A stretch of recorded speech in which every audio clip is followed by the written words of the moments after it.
আর এবার আপনাদের সেই ছবিটা দেখাবো যেটা বাঘাযতীনে এই বাড়ি হেলে পড়ার মুহূর্তের ছবিটা। হেলে পড়া বাড়ি সোজা করতে গিয়েই তো বিপত্তি, কিন্তু সেই ছবিটা আপনাদের দেখাচ্ছি কিভাবে হেলে পড়েছে। একদিকে দেখা যাচ্ছে যে দুই বাড়ির মধ্যে হেলে পড়েছে, তা কিভাবে বোঝা যাবে? নিচে গ্রাউন্ড ফ্লোরের থেকে যদি স্পেসটা দেখা যায় তাহলে সেখানে কিন্তু অনেকটা জায়গা রয়েছে, কিন্তু হেলে পড়ার পর যত উপরের দিকে উঠেছে, যত উপরের ফ্লোরে উঠেছে, ততই কিন্তু দুটো বাড়ির মধ্যে দূরত্ব কমেছে।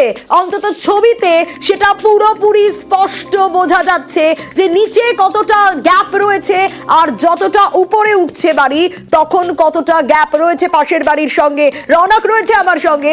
রনক, বাঘাযতীনে এই চারতলা বহুতল তা রীতিমতো ভেঙে পড়ে, আর সেই যে হেলে পড়ার ছবি, প্রথমের ছবিটা, সেটা আমরা দর্শকদের দেখাচ্ছি এবং তাতে কিন্তু স্পষ্ট বোঝা যাচ্ছে গ্রাউন্ড ফ্লোরের সঙ্গে একদম টপ ফ্লোরের গ্যাপটা অনেক কমে গেছে। রনকের কাছে আসবো, তবে তার আগে ছবিটা একটু দেখাই। ঠিক এইভাবে জগের সাহায্যে কিন্তু লিফট করা হচ্ছিল, লিফটিং এর কাজ চলছিল, আর এই লিফটিং এর কাজ চলতে চলতেই কিন্তু বিপত্তি ঘটে। একসময় গ্রাউন্ড ফ্লোর ভেঙে পড়ে এবং তারপরই বাকি ফ্লোর গুলো রীতিমতো হেলে পড়ে। আরো ডিটেল রনক জানাতে পারবে।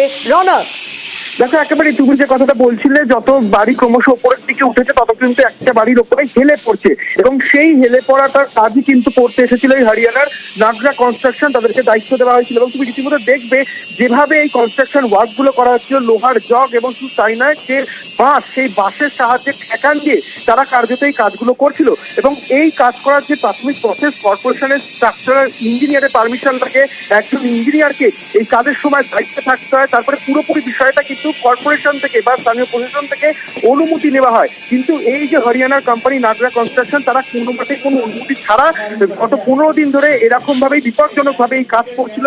একদম দেখা যাচ্ছে যে লোহার জগ এবং যে বাঁশ রয়েছে সেগুলোকে ঠেকান দিয়ে কিন্তু এই বাড়ি সোজা করার কাজ চলছিল, এবং 15 দিনের মধ্যেই সেই বিপত্তি ঘটে এবং কার্যত এই যে চারতলার যে ফ্ল্যাট তা একদিকে এখনো পড়ে রয়েছে এবং যত সময় যাচ্ছে তা কিন্তু আরো হেলে যাচ্ছে।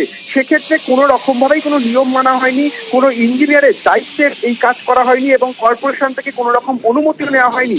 সেই বিপজ্জনক ভাবেই তারা এই কাজটি শুরু করেছিল, যার ফল হলো 15 দিন পরই কিন্তু এই গোটা বাড়ি একদিকে ভেঙে পড়লো এবং এখনো পর্যন্ত সেই কোম্পানিকেও খুঁজে পাওয়া যাচ্ছে না। তারা কিন্তু একেবারে ডিটে সই করে প্রতিশ্রুতি দিয়েছিল যে 2 মাসের মধ্যে এই বাড়ির কাজ সম্পূর্ণ হবে এবং আগামী 20 বছরে যদি বাড়ির কোনো কিছু হয় পুরো দায়ভার নেবে সেই কোম্পানি, এবং কোনো রকম অনুমতি ছাড়া, কোনো রকম প্রপার প্ল্যানিং ছাড়া, কোনো রকম স্ট্রাকচারাল ইঞ্জিনিয়ারের পরামর্শ ছাড়াই তারা কিন্তু এরকম বিপজ্জনকভাবে কাজ করছিল।